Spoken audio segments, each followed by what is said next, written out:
porque o negócio roncou aí pro Corinthians. Na noite de ontem, no Independência, o América derrotou o Corinthians com direito à lei do ex. Ô, lei do ex.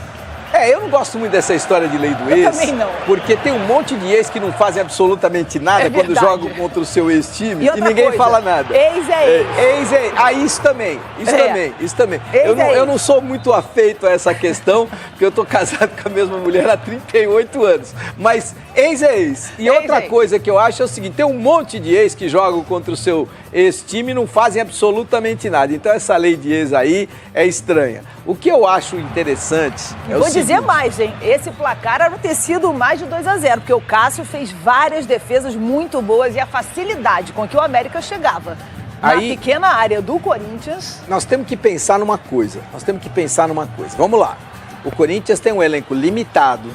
O Corinthians tem uma necessidade muito grande de contar com o Renato Augusto. O Corinthians tem uma necessidade muito grande de contar com o Matheus Bidu. O Corinthians tem uma necessidade muito grande de contar com o Gil na zaga. Por quê?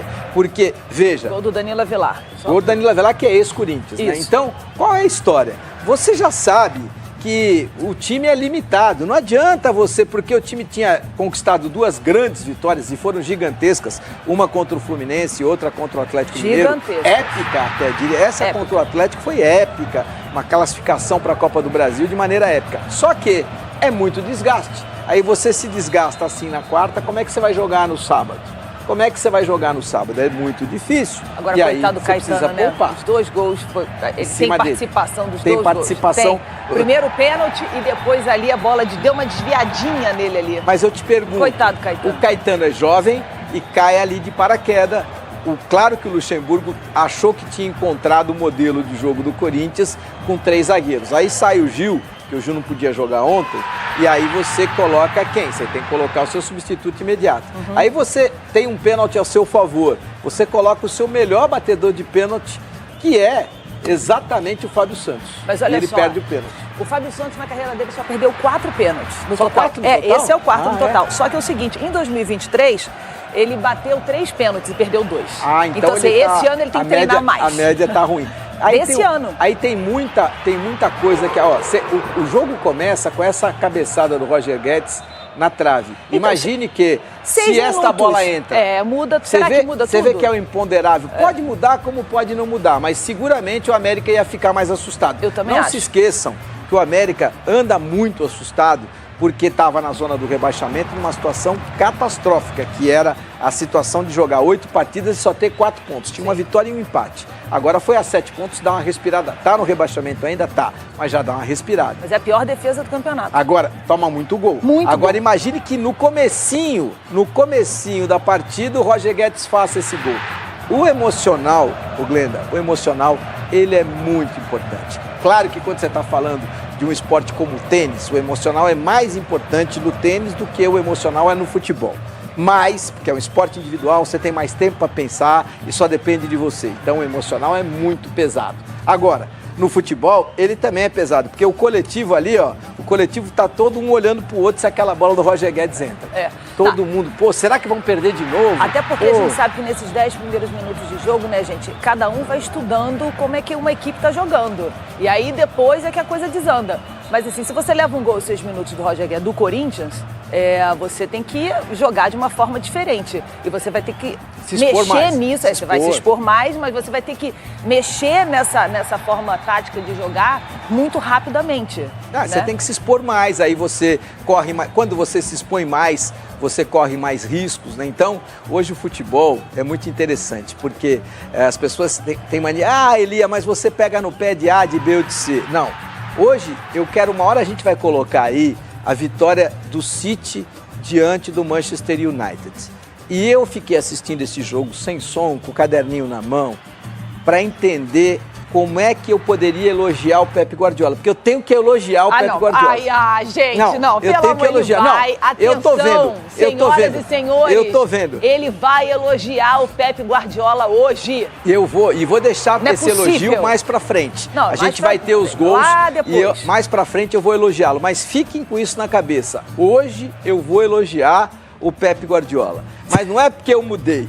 É porque o Pepe Guardiola mudou. Não, mas eu tô te falando. Tem muita cara de pau, né? Não é porque eu mudei, é porque o Pepe Guardiola mudou. Ele mudou. E você vai saber por que ele mudou hoje aqui no Show do Esporte. E, aliás, você vai entender algumas coisas que são muito interessantes, que é capacidade de gestão e que é modelo de jogo interessantíssimo. Tem uma marcação que chama marcação por encaixe. Quem jogava pelada sabe o que eu vou falar. Marcação por encaixe. Fique com isso na cabeça. Se desencaixar dá errado. Se desencaixar dá errado. Tem que encaixar pra dar certo.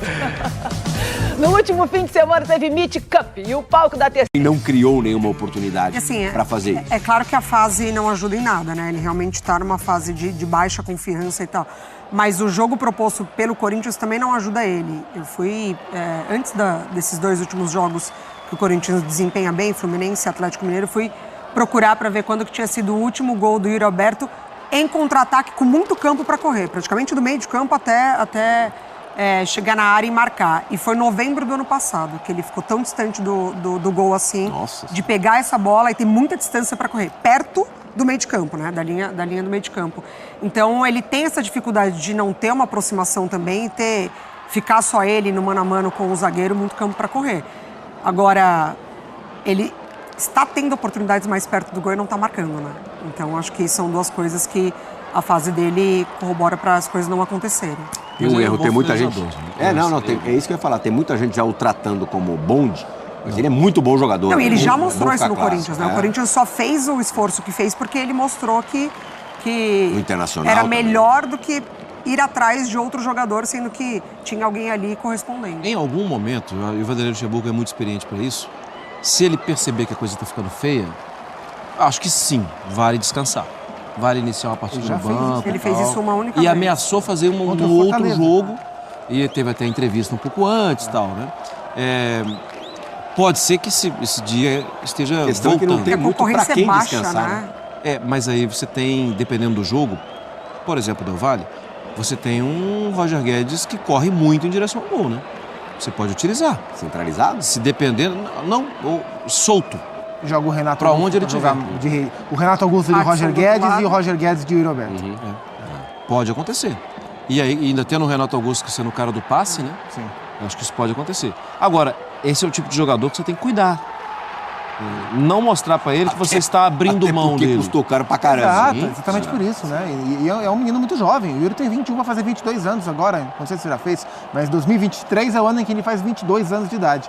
Ele é muito jovem e é preciso admitir que ele faz uma temporada ruim, que ele está muito abaixo tecnicamente, que o time entrou num buraco técnico muito grande e ele foi junto.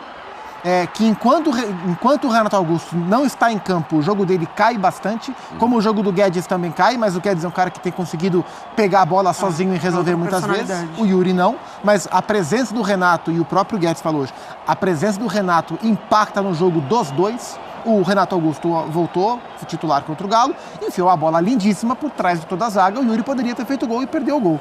Então, assim, é preciso diferenciar o que é fase do que o jogador é. O Yuri Alberto não é um jogador dessa fase que a gente está vendo. Ele está em uma fase muito ruim. Em algum momento ele vai ter que sair dessa fase. E eu imagino que isso vai acontecer quando o Corinthians se estabilizar como time. Acho que ele sozinho não vai sair dessa fase. E chama mais atenção por isso, né? Por conta da fase do time. Exato. Se ele consegue corresponder enquanto